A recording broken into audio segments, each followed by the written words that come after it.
Hoy, Jepoy! Bakit? Alam mo, sabi sa akin ni Christian kahapon, takting yun, niyayabang ka ata nun eh. Ikaw daw yung kumuha ng mga itlog ng manok, tapos pinagbabato mo daw, papayag ka nun, tapos sabi sa akin nung isang araw, ikaw daw yung nagsulat ng bototoy dun sa kotse ni Kuya Eman. Papayag ka nun? Kung ako hindi ako papayag dun, sasapakin ko talaga yun. Sinabi niya yun? Nasaan yun? Panapok talaga sa akin yun. Ayun, Jepoy, niyayabaan ka pa na nung isang araw pa yan eh. Kung ako sa'yo, talaga sasapain ko yan. Yabang-yabang yan sa'yo eh. Hoy, Christian! Bakit? Ano yung pinagsasabi mo, ha? Isang itlog lang naman yung kinuha ko, ha? Tapos yung pototoy dun sa kotse ni Kuya Eman, inutos mo lang naman sa akin yun, ha? Yung yabang mo, ano yung pinagsasabi mo dyan? Ikaw nga umihi ka nga nang naglalakad eh. Tapos pinagbabato mo yung mga bubong dun eh. Yabang neto. Di ko naman sinabi yun. Sinungaling, kakaila ka pa. Sabi mo sa akin nung isang araw, ang asim-asim ni Jepoy, hindi pa nga naliligo, sabi mo. Dahilan-dahilan ka pa dyan, panapok na lang. Hindi ko naman talaga sinabi yun. Ba't ayayabang nyo porque dalawa kayo? Hindi ko naman talaga sinabi yun. Ang yayabang nyo, susumbong kayo. Tara, buhatin na natin yung kabaong. Teka. Kamag-anak kayo, di ba? Hindi pwede. Pamahiin yon. Bawal magbuhat ng kabaong ang kamag-anak. Yung iba na lang. Kayo na lang magbuhat dito. Kayo. Kami po? Hindi po. Kamag-anak po ako. Pamangkin po ako niyan. Ako rin po hindi kasi ninang ko po yan eh. Kamag-anak din po ako kasi kapatid po yan ni Papa. Ganun ba? Kayo. Kamag-anak ba kayo? Kayo na lang magbuhat nito, sige. Kamag-anak ko din po. Tita ko po kasi yan eh. Ako naman kapatid. Lalo na po ako po yung anak eh. Siya. Paano yan?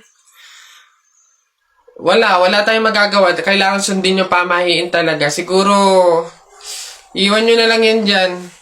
May magbubuhat naman siguro kusa yan. Iwanan nyo na yan dyan. Ayaw nga po, dapat talaga sundin yung pamahiin. Baka kasi may mangyari pang masama. Sige po, iwan na lang po natin. Bye po. Tara na. Bye, Nay. Bye, Tita. Nak! Nay! Bakit? Mamaya bago ilibing yung lolo mo, kunin mo yung pera sa kamay niya, ha? Ha? Grabe naman, bakit ko kunin? Kasi pamahiin daw, swerte daw yung pera na yun. Dali. Totoo, Nay? Sige.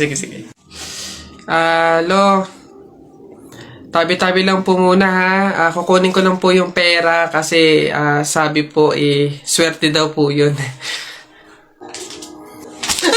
Hoy!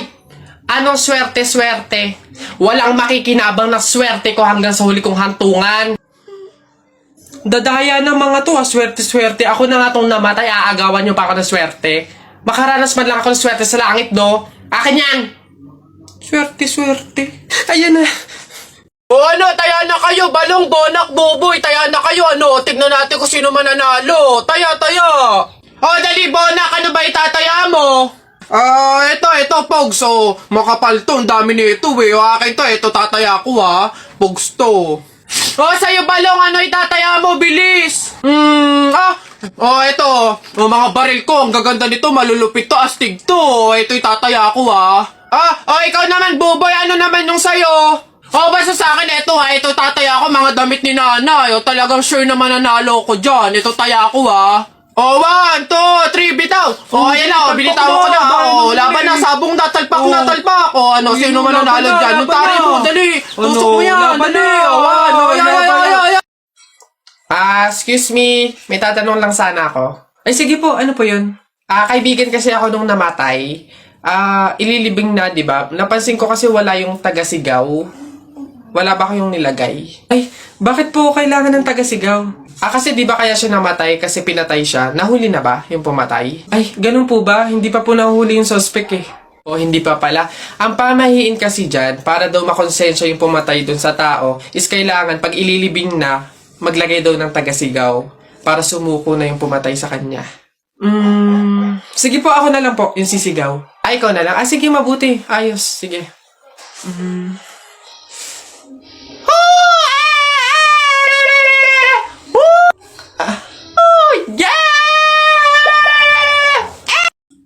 Uy pre, dadaan tayo ng tunnel, di ba?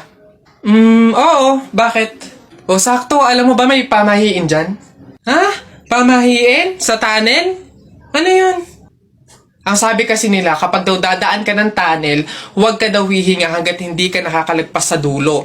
After mo daw makalagpas, ayun na, make a wish, tapos ayun, matutupad daw. Try natin. Ha? Baliw ka pre, hindi pwede. Ang haba ng tunnel na yan, oh. Pang mga maiikling tunnel lang ata yung mga sinasabi mo. Mamatay pa tayo dyan.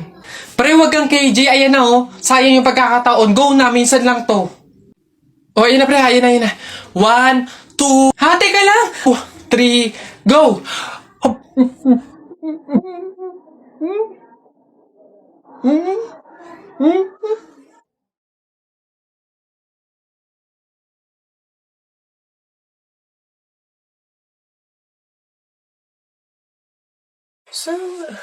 Oh, oy anak! Ano yung ginagawa mo? Bakit ka dyan kumakain sa dilim, ha?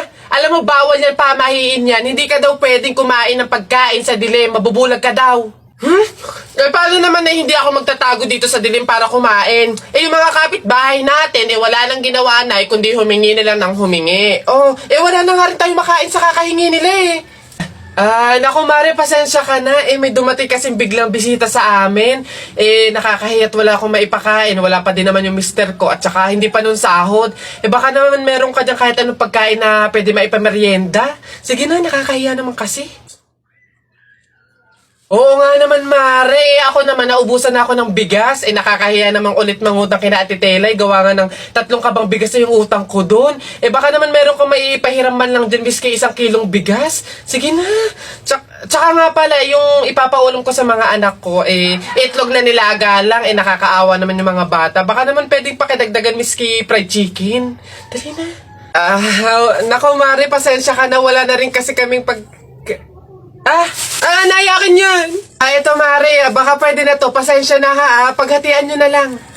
Yan, salamat Mare. Naku, babawi naman kami next live. Sige, salamat.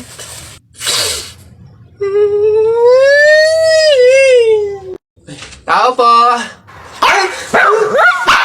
Tao po. Ano ba yan, Nay? Nakakatakot naman yung mga tahol na aso. Oo nga, anak, Diyos ko, alam mo ba pamahiin yan? Kapag daw tumatahol yung aso sa gabi, may kapitbahay daw nung mamamatay. Diyos ko, sana naman si Marites. Puro na chismis yun eh. Tao po! Tao po! Doon kayo!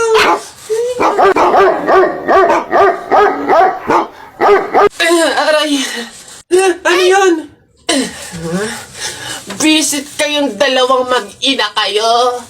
Kaya tumatahol yung aso dahil andun ako sa labas, ha? Puro kayo pamahiin. Tawag ako ng tawag, wala man lang sa inyong nagtangkang lumabas para sa akin. Ay, kuyoy lang. Puro kayo pamahiin. Nilapan ako ng aso't lahat. Aray, pagbibigay lang naman ako ng ulam sana Ito, aray ko. Tahol kasi ng tahol yung aso, kala namin may mamamatay Oo nga, mamamatay ako sa inyong dalawa. Aray ko yung rabies, yung kumakalat na. Papatuloy ka rin? Abay, oo. Hindi naman daw masakit yun Para nga lang daw kagat ng langgam yun lalo ako. Hindi nga ako nagdala ng palda tsaka maluwag na shirt Tsaka may anesthesia daw yun, kaya hindi ako masasaktan. O walang iyakan ano. Sige, kayo ng dalawa, dali. Tayo agad.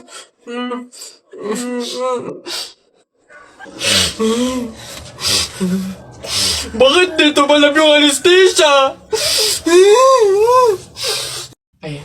Excuse me po, magtatanong lang po sana. Wala na po kasi yung gravy dun sa gilid. Kukuha po sana kami para sa sausawan namin. Sausawan. Baka naman sabaw. Akala nyo ba hindi ko alam yung mga strategy nyong ganyan? Nagtaka ka pa kung bakit wala, malamang ubos na. Kayo lang naman yung lagi tumitira ng gravy namin. Kung makakuha, akala mo wala ng bukas, na akala mo walang ibang customer. Sinabi ba naming only gravy? Sa mga inasal yun, only rice, kung gusto nyo doon kayo. Sinabaw na yung gravy namin. Ay, sus! Akin na nga yung bag mo. Kala mo hindi ko alam to, ha? Magdadala kayo ng lagayan para ano? Para refill. Para bukod sa madami kayong nakain ditong gravy, may makakain di kayo pag-uwi nyo. Kala nyo hindi ko alam yung mga ganyan-ganyan. Ano, sarap na sarap kayo sa gravy namin? Harina lang naman kala mo. O, eto Toyo, mas masarap to. Ito gawin nyo sa usawan. Walang gravy-gravy.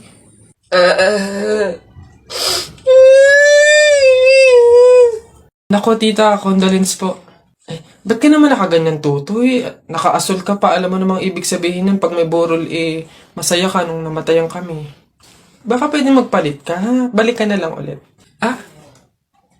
Ay, ganun po ba? Sige po, pasensya na po, babalik po ako. Okay na po, tita. Ayun nga po, nalulungkot po. Ay, naku naman, tutoy. Nananadya ka ba? Nagpula ka pa talaga. Alam mo naman ibig sabihin pag nakapula sa burol, may galit ka dun sa namatay. Tuy, respeto naman. Pasensya na pero palta mo yan. Tsaka ka bumalik dito, ha? Nanadya Ay, grabe naman po. So, babalik na naman po ulit ako. Sige po, pasensya na po ulit. Sige po, wait lang po. Eto, tita, okay na po siguro to. Kumusta po ka? Tuy, nag-itim ka pa. Ano bang problema? Yung itim to, sa libing pa yan. Anong pinapakita mo? Anong pinapahiwatig mo na gusto mo nang alisin to sa amin? Na gusto mo nang ihiwalay tong pamilya namin, ha? Ay, hindi naman po sa ganun, tita. Sadyang hindi ko lang po alam na may mga color coding po pala pag may burol. Hindi ko po alam na may pamahiin po pala kayong sinusunod. Sige po, balik na lang po ulit ako. Sure na po, totoo na po. Sige po. Ayan. Pagod. Okay na po to, tita. Yung grabe condolence po, nakikiramay po ako. Sobrang nalulungkot po talaga ako. Saan po ba dito yung tayaan? Doon po sa dulo. Sige po. Salamat po. Pre, di ba sabi mo matapang ka? Oo, bakit? Pindutin mo nga yung fire alarm. Ako? Pipindutin yan? Dali! Hindi mo kaya? Takot ka. Pakala ka pala Walang kabilib-bilib to sa akin. Ako matatakot. Fire alarm. Baka nga di na nagana yun. Tagal-tagal na yun. Tingnan mo Watch me Baka maging idol mo pa ako sino bakla? Dali. Aray, tumunog. Takbo! Aray, sira ulo tumunog. Takbo! Okay. Huminahon po ang lahat. Kami po ay humihingi sa mga naabalang teacher at mga estudyante dahil po sa pagtunog ng ating fire alarm. Wala pong kahit anong sakunang nangyari dito sa school. Sadyang meron lang po talagang mga estudyante na nagtangkang pindutin po yung ating fire alarm. Buti na lang po at may CCTV at nakita natin kung sino yung pumindot nun. Kung kasi panitimbang. Gagi, ba't ako? Malay ko bang uto-uto ka? Puntay ko ngayon. Kaya naman, pwede na po tayong bumalik sa kanya-kanyang faculty at classroom. Muli, pasensya na po. Pumunta ka sa guidance.